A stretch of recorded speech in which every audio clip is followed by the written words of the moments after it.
नमस्कार दोस्तों, आपका हमारे धर्मार्थ चैनल में स्वागत है। पुरुषोत्तम मास महात्म्य 19वां अध्याय।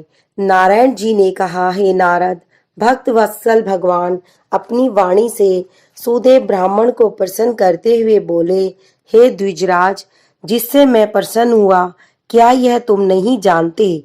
मेरा प्रिय पुरुषोत्तम मास आने पर तुम दोनों स्त्री पुरुषों के उपवास कर यहाँ बैठने से पुरुषोत्तम मास की सेवा हुई।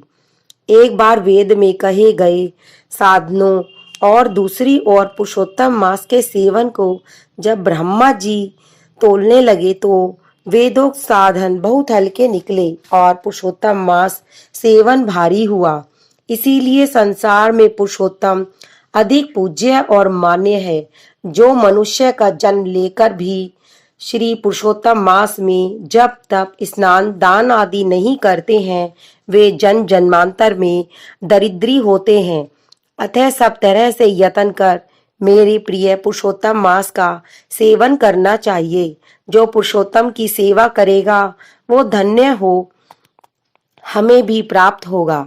श्री नारायण इस तरह बोले, हे मुने, जगदीश्वर हरि भगवान कह के तत्काल गरुड़ पर चढ़ अत्यंत पवित्र बैंकुट लोक को चले गए। स्त्री सहित सुदेव ब्राह्मण मृत प्राय होकर फिर जीवित हो गए और शुकदेव को देख कर रात दिन अत्यंत हर्षित होते रहे और कहने लगे कि यह अत्यंत आश्चर्य की बात है कि ऐसा मास कहीं भी न देखा न सुना।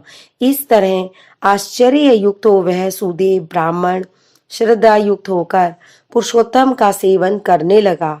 ऋषि वाल्मीकि बोले, वहां से राजा दंडधन्वा विख्यात हुए। हे राजन, पुरुषोत्तम मास के सेवन से संपूर्ण सिद्धियों के भोगने वाले हुए।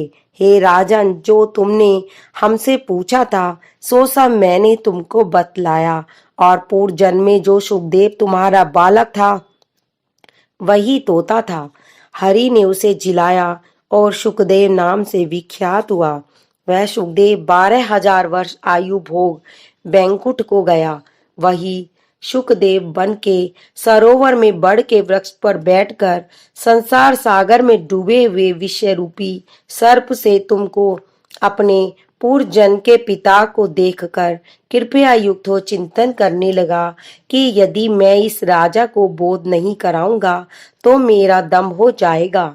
इस तरह मेरा इन श्रुति के वचन जानना वृथा होगा। हमको अपने पूर्व जन्म के पिता का उपकार करना चाहिए। ऐसा सोचकर ही उस तोते ने तुमको ज्ञान दिया।